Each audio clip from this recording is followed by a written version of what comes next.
Jadi bagi saya sebenarnya kesempatan itu tidak untuk ditunggu, kesempatan itu untuk di-create, diciptakan.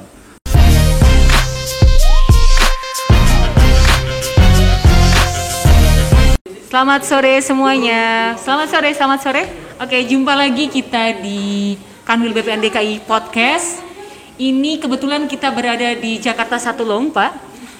Oke, saya belum memperkenalkan diri. Saya Sophie sebagai host kali ini, dan di sini ada narasumber kita yang sangat handsome. Nah, nanti mungkin memperkenalkan diri. Siapa itu? Tada! Nah, ini dia orangnya. Loh, jadi saya. Ya, itu tadi saya dikenalin sama Sophie. Nama saya Harrison.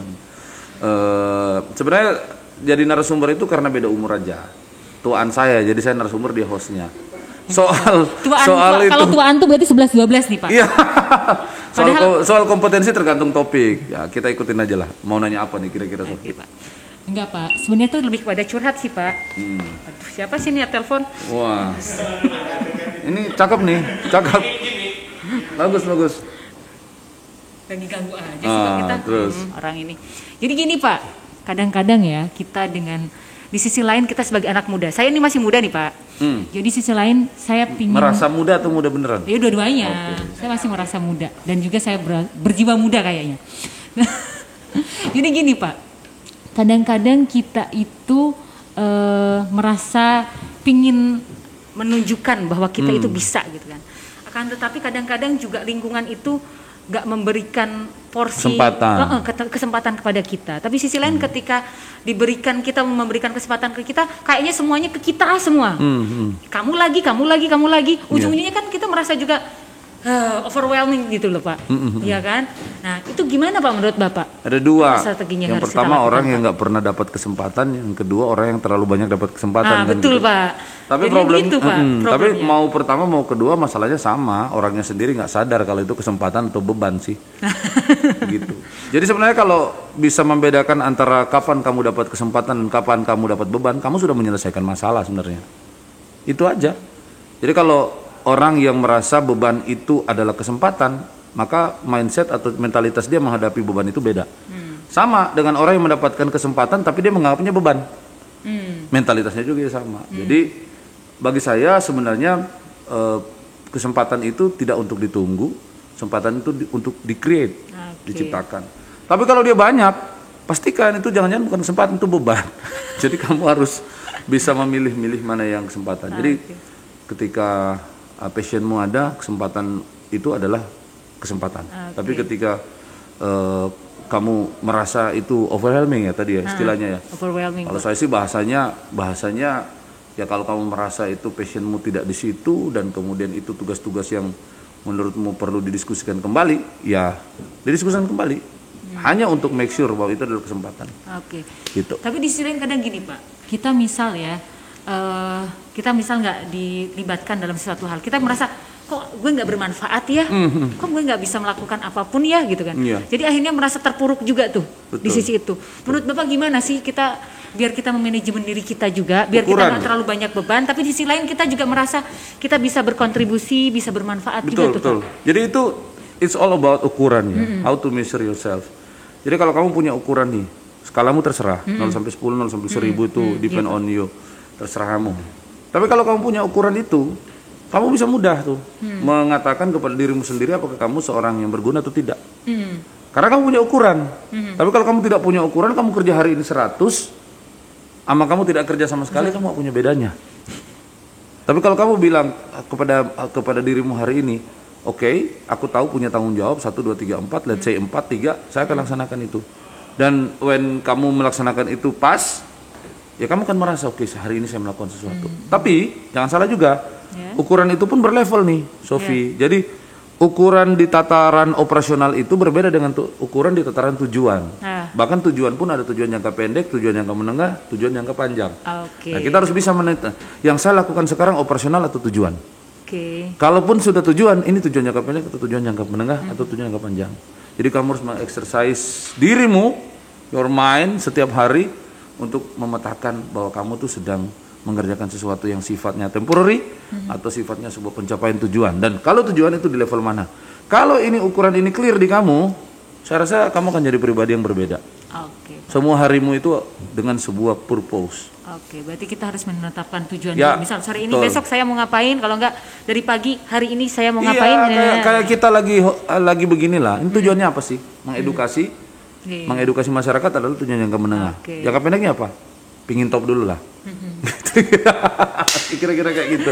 Oke, Gimana, ini Pak, Bi? lebih kepada kesehatan jiwa ya kita ngomongin tentang ini ya Pak. Sebenarnya lebih kepada curhat saya sih. Curhat, Nggak apa-apa ya, ya Pak betul. ya. Nggak apa-apa. Tapi itu banyak pertanyaan juga dari kaum milenial. Jadi kadang-kadang kaum milenial itu merasa bahwa kita gimana sih menyeimbangkan antara pekerjaan sama misalnya beban kerja ya Pak, maaf, Oke. dengan kita juga senang-senang gitu loh. Oh ya. Heeh. Ya. Gimana Pak itu Pak? Biar Pak. kayaknya Bapak itu selalu tetap aja Bapak sekarang dalam posisi ya sekarang sebagai Bapak sebagai Kabak DKI gitu kan. Di sisi lain Bapak masih muda juga. Iya. Kemudian Bapak kayaknya happy bisa Iya. masih bisa main tenis, bisa masih Macam-macam. Iya, Ya. macam-macam sama keluarga juga bisa masih berinteraksi dengan baik gitu Ya. kan. Ya. Gini. Apa sih yang menjadi tujuan hidupmu akan menentukan bagaimana kamu menyikapinya, gitu ya. Saya selain tahu bahwa saya misalnya punya sebuah tanggung jawab terhadap sebuah pekerjaan, saya juga tahu bahwa saya adalah manusia yang juga harus mencari keseimbangan. Keseimbangan hidup itu saya dapat dari bergaul sama kalian yang muda-muda, yang gaul-gaul nih, yang lagi shoot, yang lagi catat ya. Kalian dibilang muda Ya, loh. itu menyenangkan, menggairahkan bagi orang-orang seperti saya. Kemudian karena saya juga pingin sehat, pingin langsing, tidak ingin gendut, tidak ingin overweight, saya olahraga. Sometimes I sing a song just with my friend. Kamu bisa lihat di sini. Ini perangkat nyanyi kan. Nah, jadi apa sih? Pekerjaan banyak, it's okay, itu bagian dari tanggung jawab. But saya bilang tadi, ukur dirimu, kamu ada di mana. Tapi cari juga titik keseimbangan. Titik keseimbangan yang bisa membuat dirimu bangun di pagi hari, kemudian mengatakan, enggak, hari ini bukan sesuatu yang bor kok. Hari ini saya mau ketemu Putri, saya mau ketemu Ricky, saya mau ketemu Sofi, saya mau ketemu Abdi. Saya ada banyak bisnis dengan mereka. And business not only very very serious business. Bisnis itu bisa hanya ketemu, kita ngobrol-ngobrol, ngoceh-ngoceh, main tenis atau main bola atau main apapun. Oke. Bikin yang kalian suka. Nikmati hidup itu. Iya, Ya, sip. Kalau tips memilih teman nih Pak, menurut Bapak? Teman apa Memilih teman? Teman sama... Ini repot nih. Kalau yang nanya Sofi teman apa teman? Iya, ayo coba Udah, dispesifikkan. Mas. Secara umum dulu nih Pak. Oke, secara umum. umum. Nah, misal cara memilih lingkungan yang baik Pak, atau pertemanan yang baik, menurut Bapak gimana? Betul. Ada kan toxic people, Iya. toxic friend. Ya. Nah itu. Oke. Kamu adalah siapa temanmu? See? Iya. Seperti. Menilai seseorang itu katanya tinggal lihat temennya. Iya. Bener nggak ya? Betul Pak. Nah biasanya kita terjebak. Ini kawan baik nggak? Pengaruhnya ke saya baik apa enggak gitu. iya. Sebenarnya itu nomor 2 kalau menurut saya. Nomor 1 berteman dulu. Oke. Kalau Cari kalau teman nggak punya banyak-banyak. teman, kamu adalah orang yang paling menyedihkan gitu dalam sejarah, karena manusia itu memang dikodratkan atau ditakdirkan untuk bersosialisasi. Kayak itu Wan. Jadi kebahagiaanmu sebelum memilih yang tepat, yang benar adalah kamu harus berkawan. Kamu harus punya komunitas. Yang kedua, kawan yang baik itu kawan seperti apa? Kamu tanya dirimu, kamu tuh baik menurutmu apa sih? Kalau seorang perokok dan peminum akan memilih teman yang minum dan merokok juga. Bener nggak? Iya, iya. Tapi kalau kamu menganggap teman yang baik itu yang soleh, tapi asik juga, dia nakal-nakalnya anak muda, tapi nggak moral hazard gitu. Ya itu yang kita cari gitu. Dan kamu nggak usah ragu, berteman itu harus. Ke semua orang kita harus berteman. Tapi untuk memilih sahabat-sahabat, orang-orang yang mempengaruhi dirimu, kamu boleh selektif. Oke. Kamu harus dikelilingi oleh orang-orang yang bisa membuatmu setiap hari bergairah karena pengaruh-pengaruh positif yang diberikan oleh mereka. Kalau ada orang-orang yang tidak memberikan pengaruh positif dalam hidupmu, tinggalin. Itu teman, tapi ya cukup saya kenal lah. Oh gitu. Berarti- That's my way. Saya nggak tahu kalian gimana ya. Jadi ada teman yang dalam circle 1, circle 2, Ya, circle 3 gitu ya, ya Pak ya? ya. Oke. Ya Pak. Kemudian Pak terkait dengan gini nih. Balik lagi nih terkait dengan pekerjaan. Ini Ya. bolak-balik ya, gak masalah ya. Kayaknya dia hobi kerja ya. Kok yang diomongin bukan cowok gitu, kerja aja Kalau tadi. nanti kalau ngomongin cowok nanti malah jadi curhat panjang nih, nggak Nah, enak apa? saya. Kan lumayan honornya nambah. Terus kenapa kerja? Jadi gini Pak, gimana kita ketika di pekerjaan itu kita nggak mendapatkan dukungan terhadap passion kita. Oleh Misal pimpinan kita, passion lingkungan kita. Udah ceburin di parit pimpinannya. Gitu. Oh gitu. Pak, pimpinan ceburin di parit, nggak bercanda saya, Ya, takut juga. untung sih pimpinan saya nggak gitu Pak. Iya, nggak dapat itu aja masalahmu. Gitu aja masalahnya. Nggak dapat dukungan dari pimpinan, ya itu Gimana, memang Pak, problem yang paling sering ya. Karena begini, memang ada juga tipikal orang, entah dia di level pimpinan atau di level bawahan juga sama aja lah. Orang jelek mah di mana-mana ada, orang baik juga di mana-mana ada. Ada juga kadang-kadang pimpinan itu memberikan tugas-tugas ke kita itu dengan sebuah maksud, ya. Pertama dia maksud mungkin ingin mendidik dan membentuk kita, Oke. Mungkin juga dia ingin menilai kita sejauh mana, sekapabel apa, sekompeten apa kita. Tapi ada juga pimpinan yang memang hanya untuk ngerjain kita gitu. Nah, tapi mostly kebanyakan pimpinan itu selalu menstandarkan orang-orang yang bekerja dengan dirinya itu dengan dia. Nah, itu sudah sebuah kesalahan. Karena manajer yang baik itu sebenarnya adalah manajer yang harus mengetahui karakter anak buahnya, memahami karakter, memahami passion masing-masing anak buahnya, paham bagaimana dia men-treat seseorang sesuai dengan karakter itu, dan kemudian memberi tugas. Nah, kalau itu ditukar, maka yang akan terjadi, orang yang diberi tugas itu kemudian akan merasa ini bukan passion saya, kenapa saya disuruh kerja begini? Itu karena sebuah pemetaan kompetensi dan pemetaan kepribadian yang belum selesai oleh si pemimpin gitu. Nah, saya tidak mengatakan bahwa orang-orang seperti ini harus dihindari, enggak, karena mereka banyak sekali gitu, dan rata-rata sih sudah berada di level-level tinggi gitu. Nah, kalau ketemu yang begini-begini, paling enggak kamu harus sadar yang tadi saya sampaikan itu loh. Ada hal-hal seperti itu, maka treatmentnya pun kamu rubah. Kalau dia nggak bisa kasih kamu passion, kamu ciptakan passion sendiri. Adalah pasti caranya untuk menyikapi hal-hal seperti itu. Pokoknya jangan pernah membiarkan your mind tertutupi oleh energi-energi positif itu. Apalagi, Pi? Teman-teman, ada nggak pertanyaan buat Pak Kabak nih? Ayo. Ada nggak? Ayo, siapa? Putri mau tanya? Ayo nggak? Putri nggak kelihatan oleh pemirsa, tapi saya bisa melihat dia. Yuk, ayo. Siapa yang mau nambah nanya? Ini enak juga ngomongnya sama anak muda begini, berasa muda kita. Kembali ke zaman 10 tahun lalu. Saya masih seumuran sama mereka, Pak. Oke. Ada yang mau ditanyakan, Jenner? Putri? Nanti saya jadi curhat loh, kalau nggak kalian pada nanya.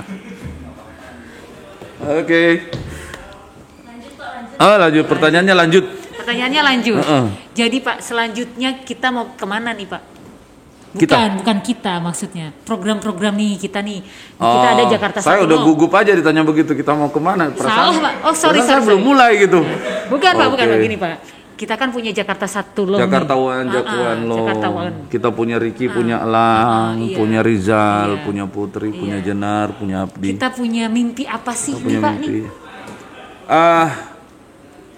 We just try to make our paradise, our own paradise. Kita sedang menciptakan surga kita sendiri. Oke.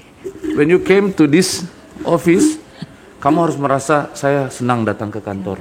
Apa yang membuat saya senang? Karena saya akan ketemu teman-teman yang menyenangkan, atau saya akan ketemu sebuah habitat yang menyenangkan. Pekerjaan sometimes bikin saya sebel gitu. Tapi saya tahu di lantai 3 ada surga yang bisa saya salurkan untuk ngomong, untuk nyanyi, untuk apapun, untuk berkreasi. Saya tahu ada jaringan internet yang cukup mumpuni untuk saya browsing kiri kanan. Saya tahu saya akan ketemu dengan pimpinan atau rekan kerja yang menginspirasi, dan masjid itu dekat depan sana, saya tinggal sholat kalau ada apa-apa gitu. Dengar di sini ya Pak, You can create your own paradise. Kenapa sih selalu berpikir seperti hidup itu berakhir hanya karena tugas-tugas banyak seperti itu? Itu mah kecil. Hidup itu berakhir ketika kamu mengatakan berakhir. Oke? Berarti kita apa yang kita pikirkan. Kita adalah positif, betul. kita akan positif ya Pak. Betul. Ya? Saya rasa demikian. Ini kalau kamu nanya lagi, nambah argonya. Oke. Ini udah berapa menit nih Pak? Udah ya Ki, kayaknya Ki. Oke. Ini Putri, jangan lupa ya siapkan honornya. lah asik. Oke. Program-program puasa double. Ya, oke. Ini kita puasa ya Pak? Puasa. Oh iya. Iya, selamat berpuasa bagi teman-teman semua. Selamat menyambut Idul Fitri juga, semoga ibadahnya lancar. Dan meskipun pandemi, kita bisa beridul fitri dengan bahagia dan sehat. Tapi kita nggak bisa mudik nih Pak. Aduh. Ya. Saya sedih juga nih sebagai seorang yang sebatang kara di Jakarta, nggak punya siapapun. Tapi kamu akan lebih sedih lagi kalau ketika kamu pulang ternyata kamu membawa penyakit. Nah itu lebih sedih Pak. Betul. Oke? Betul. Jadi jangan berpikir tidak mudik adalah end of the world. End of the world itu adalah ketika kita tidak bisa menjaga kesehatan orang-orang yang kita sayangi di kampung. Betul. Jadi untuk sementara tahan keinginanmu untuk pulang, guys. Iya. Tenang, di sini masih ada saya. Ayo kita ngobrol. Ya udah kita berlebaran di sini aja ya. Iya. Oke. Oke. Di Jakarta lo Di ini. Jakarta, Wan. Oke, Bapak. Oke. Iya, mungkin untuk Ya, betul. Kita di Jakarta kita banyak 3 juta kita di sini. Oke. berarti yang menyebabkan kesepian adalah diri kita sendiri juga ya, Pak. Yes. Oke, Bapak. Mungkin ini nanti kita sambung lagi di percakapan kita selanjutnya. Podcast Jakarta 1. Podcast Jakarta 1. Cool. Terima kasih banyak Tempat orang teman-teman. muda cerdas nongkrong. Yo. Yeah. Bye bye. Oke, bye-bye. Bye bye. Oke, Pak.